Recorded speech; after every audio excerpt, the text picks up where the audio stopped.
부처님 오신 날 법문에 앞서서 이제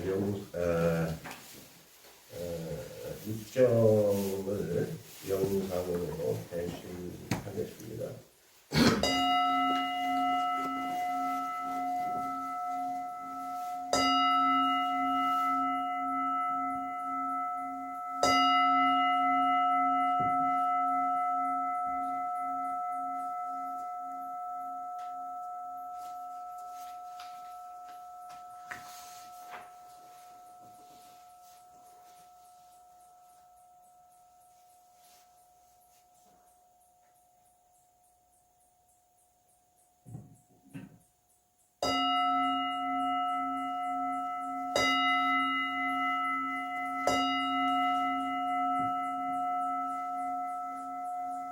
반갑습니다.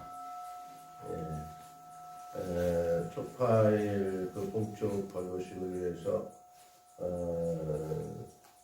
해외에서까지 연등 접수를 많이 해 주셨고요.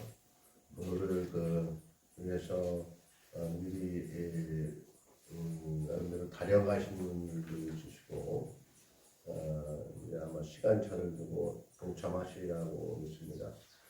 아마 평상시 같으면은 오늘 같은 시간에 많은 대중이 그 운집해서 아마 대운경이 좀 복잡할 정도로 이렇게 운집했을 텐데 코로나의 여파가 아직까지도 완전히 시석되지 않아서 아마 그래도 먼 길마다 시골길 오신 분들에 대해서 부처님의 자비광명이 온누리는 물론이고 우리 소감사 불자님들 가정마다 광명으로 모두가 행복히 누리시길 바라면서요. 더군다나 오늘 바쁘신 와중 오늘은 또 어버이날과 함께하는 그런 날이라 아마 가정에서 어른들은 아마 자손들과 함께 이렇게 또 하는 시간도 있고 오늘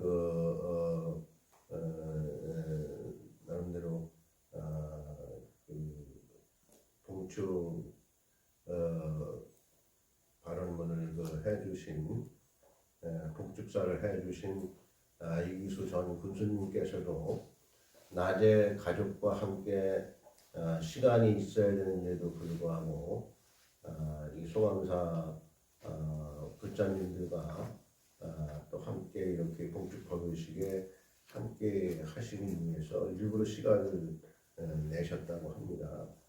우리 이기수 전 군수님 지금도 군수입니다. 우리 아주 12만 군수이기도 하십니다. 전 군수가 아니라 우리 이기수 군수님께 심찬 박수를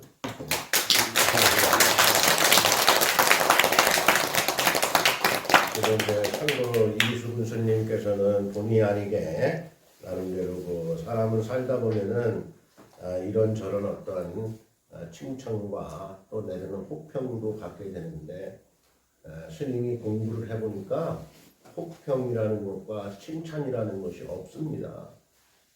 보는 시각에 따라서 그 사람의 생각에 따라서 그 당시의 사회의 질서에 따라서 이렇게 평가될 수 있고 저렇게 평가될 수도 있다라는 문제에 대해서 참 그 안타까운 그러한 현실에 접했던 군수님 아니신가 이렇게 생각하고요.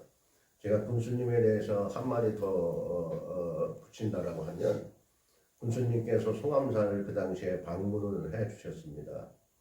그래서 송암사에 그 승용차는 왕래를 하기가 괜찮은데 우리 그 성지순례라든가 방생법회 할 때 관광차가 들어오기가 좀 곤란합니다 하니까 아이 그러세요 하면서 일주일 만에 여기 그 송암사 입구의 길에 피항지를 건설을 해주신 군수님이십니다. 그래서 그때 저는 깜짝 놀랐습니다.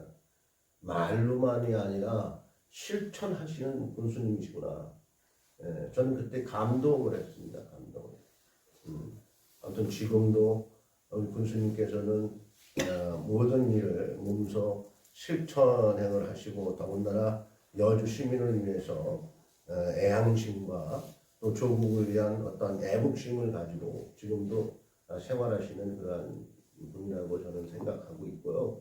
그러한 우리 그 군수님 항상 건강하시고 정말 영원토록 우리 여주의 큰 일꾼 되시기를 간절히 바라면서 오늘은 부처님 오신 날을 맞이해서 봉축 법문을 준비를 했는데 봉축 법문은 난타 연인의 어떤 그러한 등공양에 대해서 그러한 주제로 말씀을 드리겠습니다.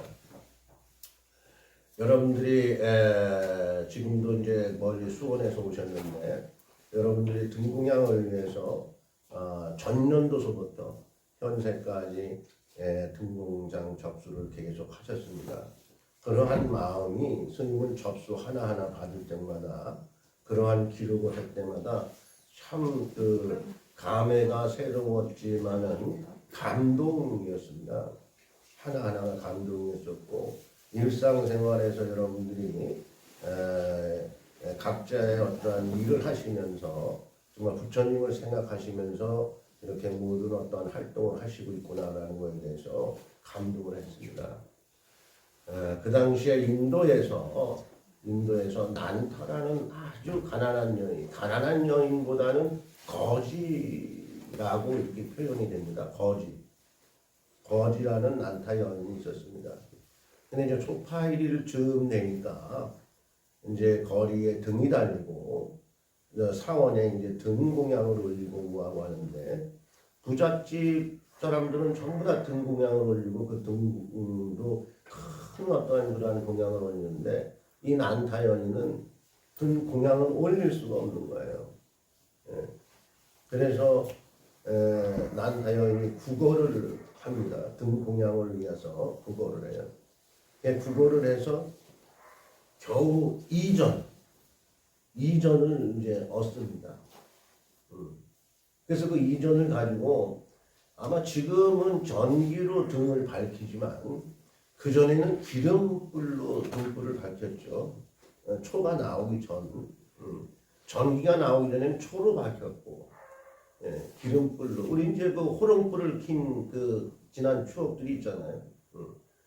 그래서 그거를 이제 기름을 사기 위해서 기름집을 갑니다. 난타연이 이전을 가지고. 그러니까 이전 가지고 기름을 살 수 있습니까?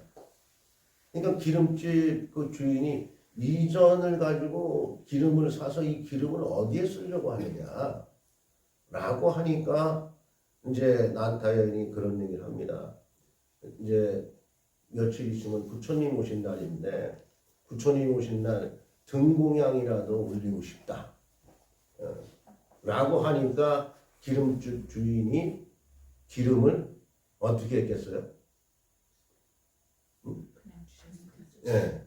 그냥 주다시피 해서 그것도 많이 준 거예요. 그 이제 기름을 사다가 나름대로 그 등을 만들어야 되는데 이제 천 살 돈이 없잖아요. 천 살 돈이. 그러니까 천 살 돈이 없으니까 여기저기서 이제 그 날아다니는 천 조각을 주워 모은 거예요. 그 천 조각을 주워 모아서 그거로 이제 등을 만듭니다.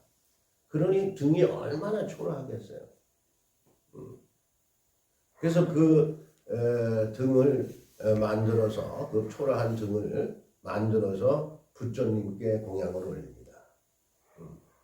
부처님 전에 공양을 올리고 난타 여인은 자기를 위해서 기원하지 않았습니다.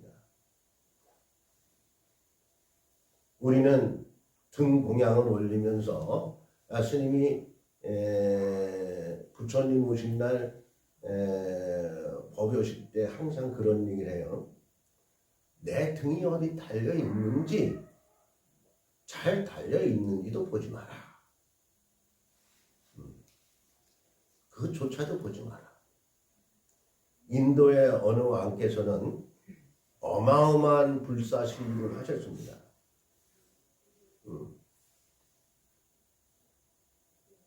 그래서 그 불사시주를 한 것을 내가 잘했느냐 못했느냐 라고 물었을 때 거기에서 칭찬을 들었을까요?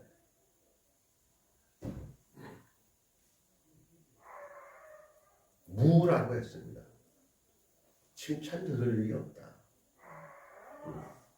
그러니까 우리는 어떠한 부처님 전에 공양을 올리든 또 내지는 우리가 사회생활에 있어서 내외지간이나 부모에게나 자손에게나 친구에게나 또 사회적 또 내지는 직장생활에 있어서도 어떠한 일에 대해서 결과에 대한 어떠한 그러한 보답을 받으려고 보상을 받으려고 해서는 절대 안 된다는 겁니다.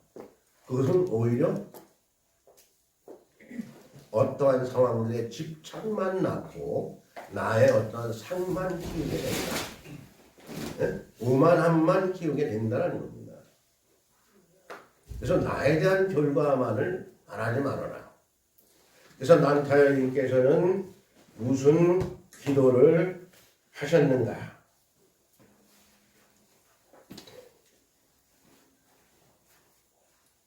부처님이시여, 저는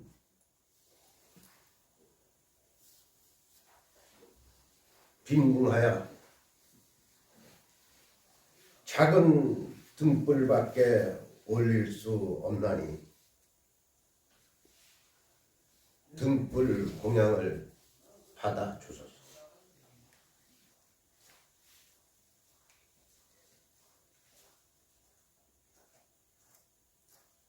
그러면서 난타는 중생이 무명세계에서 벗어나 광명을 얻기를 바라는 마음으로 간절히 기도를 했던 것입니다. 본인이 아닌 모든 사부 대중 중생이 광명을 얻기를 바랬던 것입니다. 그렇게 올린 등공양은 새벽이 되었습니다. 새벽녘이 되었는데 부자들이 올렸던 등은 모두 불이 꺼져 있었어요. 근데 초라하게 올렸던 그런 난타 여인의 등공양만큼은 그 시간까지 불이 초롱초롱 맑게 빛나고 있었던 것입니다. 그러니까 대중이 묻습니다. 부처님께. 부처님이시여, 우리들의 등은 아주 화려하고 장엄하고 큰 등을, 비싼 등을 올렸는데 이 시간에 우리의 등불은 모두 꺼져 있고 저 보잘것없는 난타여인의 등 공양은 어찌 저렇게 밝게 초롱초롱 빛이 납니까? 라고 묻습니다. 그러니까 부처님께서는 공양이라는 것은 자신을 위한 빛내기 위해서 공양을 올리는 것은 진정한 공양이 아니라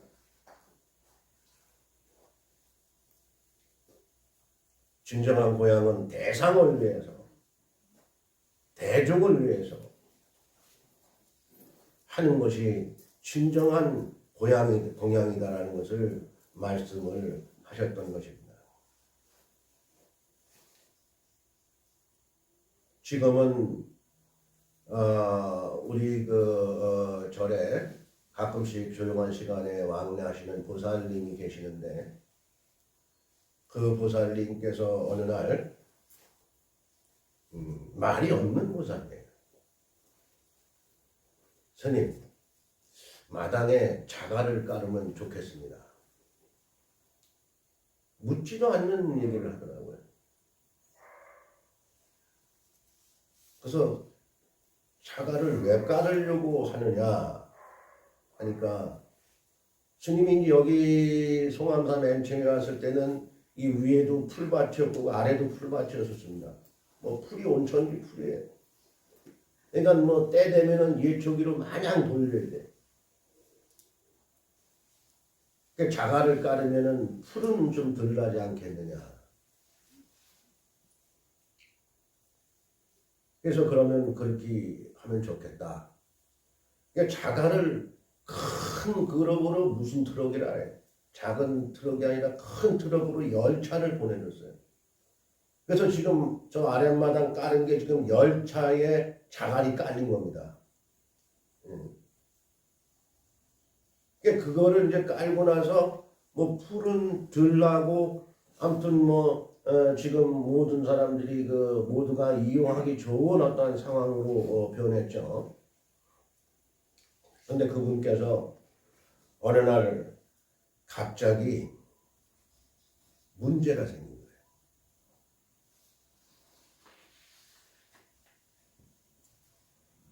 정말 그 현대의학으로는 좀 그 치료가 불가능하다라는 어떠한 그러한 진단을 받게 됩니다. 그래서 스님이 당시에 학교 갔다가 오는 길에 병문안을 갔었어요. 가니까 이제 혼자 계시면서 스님을 보니까 이제 참 말없는 눈물을 흘리고 계시더라고요. 그래서 스님은 그 보살에게 희망을 던져주었습니다. 꼭 나을 것이다. 괜찮다.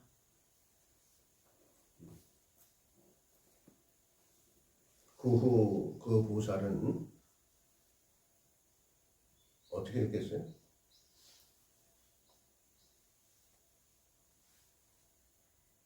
그 후 보살은 쾌차했습니다. 완치가 됐습니다. 완치가 됐습니다. 그러한 결과를 스님은 지켜보면서 부처님 전에 올리는 그러한 무한한 그 공덕의 공양이 얼마나 큰 부처님의 어떠한 가피와 원력을 받고 있는지를 저는 증명을 했었던 것입니다. 우리의 불교라는 것은 나를 찾아 들어가는 어떠한 그러한 관조하는, 회광반조하는 그러한 생활입니다. 신앙이라는 것과 불교라는 것에 대해서 약간 착각할 수도 있어요, 여러분들께서. 신앙이라는 것은 약간 지식, 어떤 길이 따르는 그러한 것을 얘기할 수가 있지만, 불교라는 것은 지시를 가지고 따르는 것이 아니라, 불교라는 것은 스스로 내가 나를 찾아서 나를 통해서 나를 성찰하고 나를 성찰시키고 어떠한 상황에 인지를 해서 그 상황을 반영하는 겁니다. 그렇기 때문에 불교 불자들이 하는 일이 부처님 사상에 있어서는 뭐라고 얘기해요? 모두가 자기 진여를 찾게 된다. 그러니까 진여를 찾는다라는 것은 자기 성찰 없이는 진여를 찾아 들어갈 수가 없습니다.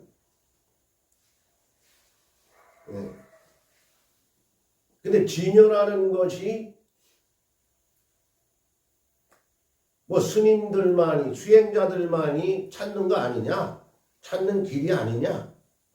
라고 하는데, 진여는 누구에게나 그 진여가 있는 거예요. 진여심. 그렇기 때문에 누구나 다 불성이 있고 누구나 부처가 아닌 것이 없다. 라고 하는 겁니다. 그러니까 그 부처라는 것이 바로 무엇이냐는 부처가. 간단해요.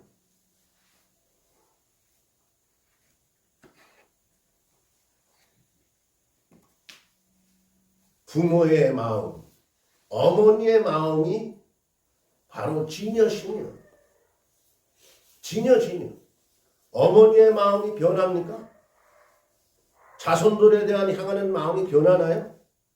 진여심을 가지고 있는데 그 진여심을 나한테만 쓰는 거예요. 나한테만. 근데 이제는 우리 불자들은 그 진여심을 누구한테 써야 되느냐? 나한테 써야 되느냐? 이제 대상한테 써야 돼. 항상. 그것을 계속 연습 반복하는 것이 불교입니다. 그게 불교예요. 우리는 사회적으로 사회생활을 하면서 때로는 내가 손해보지 않을까? 내가 피해보지 않을까?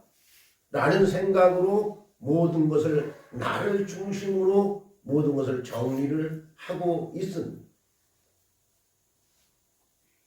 그렇지만 결과적으로 그러한 것은 자꾸만 자기 자신을 어두운 터널에 가두는 결과밖에 낫지 않는다.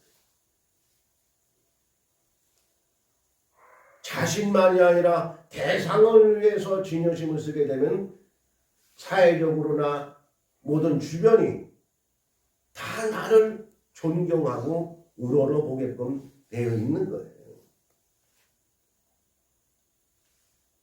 그러한 생활을 통해서 나를 고립에서 벗어나게 한다. 고립에서 벗어나게 한다. 송암사에서는 지난 3월 2일부터 매주 수요일 오후 2시에서 4시까지 명상심리 강의에 대한 12주 프로그램을 가지고 강의를 하고 있습니다. 지금 이제 9주, 지난주에 못해서 이제 연기가 됐지만은 이제 9주. 아마 지금까지는 나름대로 동참하신 분들이 반응이 좋았고요. 또 심지어는 그러한 프로그램을 듣고 밤이면은 잠을 못 자고 고뇌에서 헤매시던 분들이 있었는데 그러한 분이 그러한 강의 프로그램을 듣고 밤이면 잠을 잘 자고 편안한 어떤 시간으로 생활을 잘하고 있다라는 어떤 얘기를 들었을 때 나름대로 어떤 보람을 느끼고 있습니다. 우리는 20, 30년 전만 하더라도 배가 고파서 생활하기가 어려웠습니다. 이제 배고픈 사람은 없습니다. 이제 우리는 배가 고픈 것이 아니라 마음이 고픈 때입니다. 그러한 마음이 고플 때 우리는 불심으로 나의 본성을 찾아서 나는 물론이요, 우리 가족, 사회적인 대상, 내지는 직장에서의 어떤 그러한 질서 속에서 누구나 존경받고 칭찬받는 그러한 거룩한 불자님 되시길 바라면서 오늘은 어버이날입니다. 거룩하신 어버이, 어머니, 아버지 정말 존경스럽습니다. 이러한 시간을 통해서 모두가 그 희망찬 어떠한 그런 시작, 또 누구나 그 본여심을 찾아서 진여심을 찾아서 누구나 거룩하지 않은 사람이 없다라는 그러한 생각으로 일상에 임하시기를 바라면서 오늘 부처님 오신 날 법문을 간단하게 마무리하겠습니다. 모두 건강하십시오.